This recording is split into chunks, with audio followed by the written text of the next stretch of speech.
প্রিয় চাকরি প্রত্যাশী ভাই বোন বন্ধুরা, আশা করি আপনারা সকলে ভালো এবং সুস্থ আছেন। আজকে আবারও একটি নতুন নিয়োগ বিজ্ঞপ্তি নিয়ে হাজির হলাম। TMSS জাতীয় পর্যায়ের একটি বেসরকারি উন্নয়ন সংস্থাটি হিসাবরক্ষক পদে নৌকোয়াল নিয়োগ দেবে। আগ্রহী প্রার্থীগণ কীভাবে আবেদন করবেন, কি কি ডকুমেন্টস লাগবে, আবেদনের শেষ তারিখ সব কিছুই এই ভিডিওর মাধ্যমে দেখানোর চেষ্টা করব।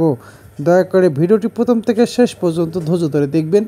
পদের নাম হিসাবরক্ষক, পদ সংখ্যা 3টি, বয়স সীমা সর্বোচ্চ 35 বছর পর্যন্ত, বেতন 15,000 টাকা থেকে 17,000 টাকা পর্যন্ত, শিক্ষাগত যোগ্যতা master of business administration, MBA in accounting, হিসেব বিজ্ঞান বিষয়ে 4 বছর মেয়াদি সম্মান সহ স্নাতকোত্তর ডিগ্রি পাশ করতে হবে।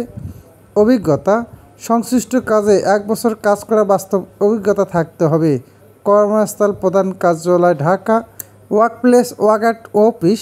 চাকরির ধরন চুক্তিভিত্তিক। আবেদন পদ্ধতি আগ্রহী প্রার্থীগণ আগামী 12 জুন 2024 তারিখের মধ্যে BD জবস অ্যাকাউন্টের মাধ্যমে আবেদন করতে পারবেন।